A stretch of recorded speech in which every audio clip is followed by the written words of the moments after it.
Cousin Eve was a senior now, but although I am 3 years older than she is, I was just a lowly junior. I'd been out sick for a long time, and then I'd gone to junior college. This real campus seemed wonderful to me, and it was such fun being with Eve again. Naturally, she had to show me around and try to bring me up to date. I was amazed that she wasn't engaged by now. She was prettier than ever. The number 1s are good. Let's have 2 of those, please. Make my number 3, if you don't mind. I don't see how you can eat so much so early in the morning. Are you on a diet, by any chance? Of course I am, and you should be, too. Every morning I exercise for 10 minutes. You can start right in tomorrow. Look, let's get this straight right now. You starve and you exercise. I eat and I watch you exercise. But it's really as necessary for you as for everybody else. Oh, cut it out. I wondered why Eve and I seemed different now, and I ended up by deciding that she was still the same attractive Eve, full of life, but a little self-centered and a little apt to push people around. I liked her as much as ever, but I wasn't so easy to push anymore. I didn't feel I needed her advice. Still, I didn't really resent it. Maybe it was that course in family relations last spring. I learned that it's a good idea to try to change yourself first if there has to be a change. Changing somebody else is practically impossible. Yet I must admit I was curious to know all about Eve, and she was more than willing to talk. Tell me about the boys you've met. You were saying something always happened. Well, whenever I meet a boy, I start asking myself, is he right for me? And I don't know, Mary, I really don't know. There was one you wrote about. His name was Alex, I think. Why did that fall through? That's just it, Mary. I don't know. I can't for the life of me figure out what happened. Take Alex, for instance, she said. I was down at Riley's one afternoon with the gang.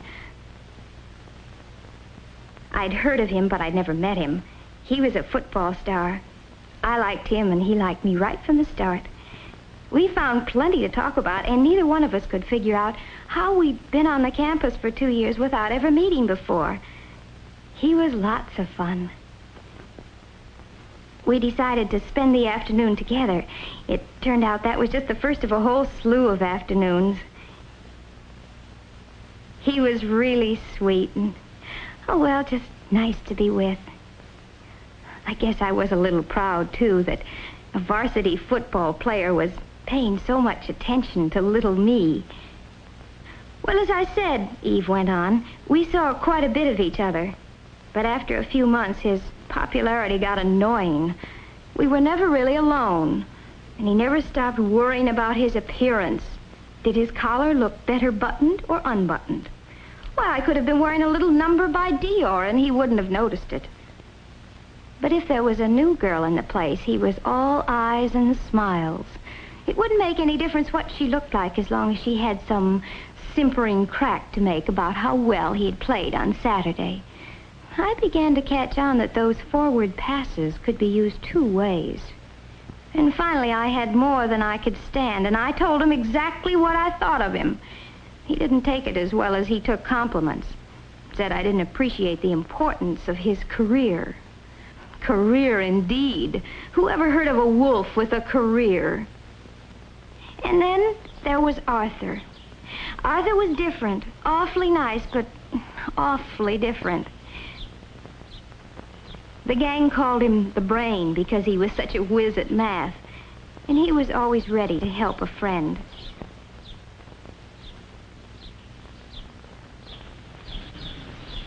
You're different from other girls. That's what you think. You're smarter. You're almost like a man. Oh, no, I'm very much the woman. I don't think of you that way at all. I don't get you at all. I know. You think math is exciting, but you really ought to get yourself straightened out. You'd be surprised how many things are just as exciting as math. Now, really, you don't think there's anything wrong with me? Oh, forget it. I've got to go now. We'll talk about it some other time. But there never was another time, said Eve. I was just another problem to him.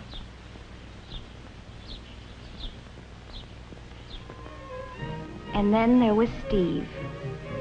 Steve was Eve's boyfriend for a whole spring term. He was cute, she said, and really romantic.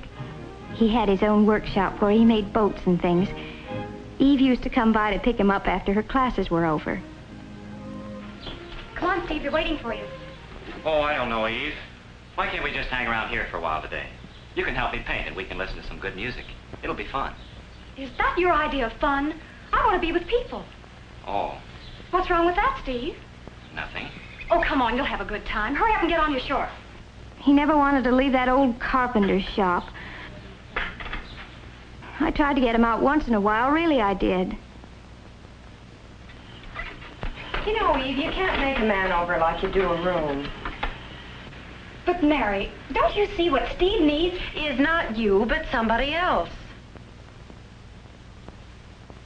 You know what? I bet you'd like him. Say, that's a terrific idea. Come on, we'll go over there right now. Right now? Sure. I thought it might be good to see some of these boys for myself. Besides, Steve sounded nice, and I thought I'd better begin to make some friends on the campus.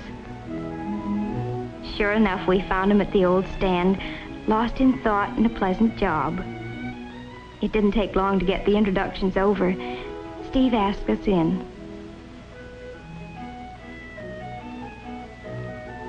It seemed like a nice place with a real atmosphere of its own, but evidently not one that Eve liked especially. But Eve is like that, jumpy, full of energy. She never could sit still for long.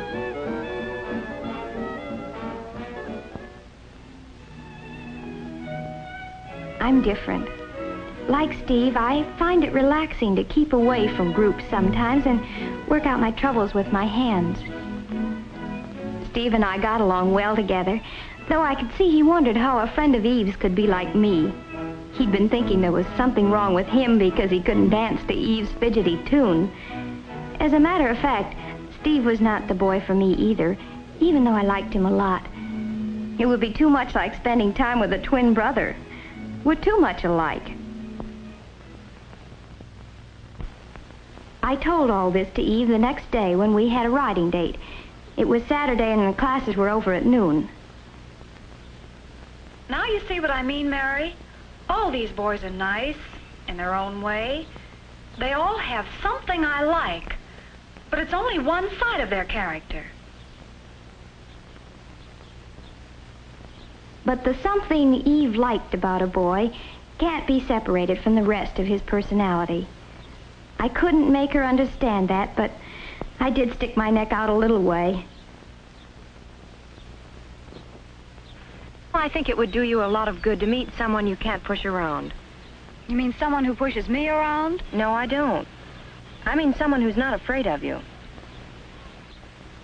That's just like John. He thinks he's tough. I can't stand the sight of him. You're sure about that, Eve? Well, here's what happened last week. We drove out to the country together. We had a wonderful time. I can't remember when I've had so much fun. I guess we just clicked. Then, just as we were getting to know each other better, he says, "Let's go home." Was I mad? Here I was thinking he really cared, and he does a thing like that. But why did he do it? Oh, well, you see, it wasn't his car. He promised his friend he'd be back with it before 6.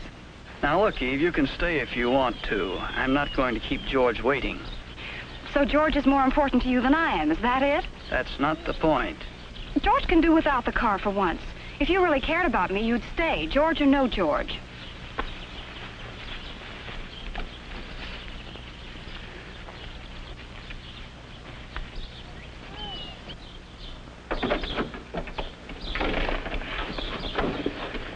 You wouldn't want me to break a promise, would you?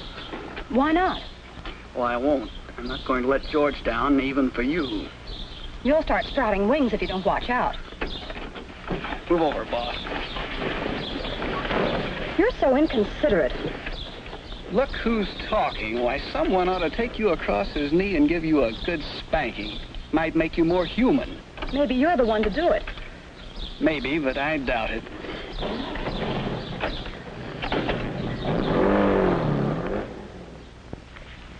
He sounds like the best of all. Are you serious? Why? You know you were wrong. How do you make that out? Well, just think about it for a second. What were you asking him to do? Prove that he liked me? What's wrong with that? That would never satisfy you. Why not? Well, that's not what you really wanted. Well, what was it then? You wanted him to do what you told him to do. That's what you always want, Eve. That's terrible. I thought I'd gone too far, but now that she knew what she was doing, she could decide for herself if she wanted to change. That's always the hard thing to learn, that if any change is possible, it must be changing yourself. You have to take other people as they come, or else leave them alone. I started thinking about Eve's boys. They had the same problem. Steve liked Eve, and he liked his hobby, too. But he couldn't have both. It would be easier to find a girl who liked staying at home. While Arthur probably needs some help in order to change.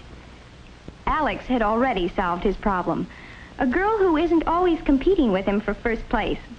She's not as attractive as Eve, but she thinks it's wonderful that he's so wonderful. She's right for him. And John? Well, boy meets girl, boy loses girl.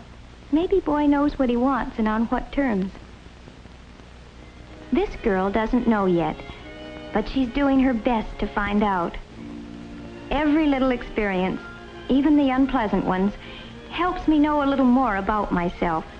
And that's the first step. There are some things about me that I can't change. And those are the things that some man will have to live with for the rest of his life. So I'll pick him with those things in mind. I hope he'll do the same for me. We'll have to stay friends for a long, long time.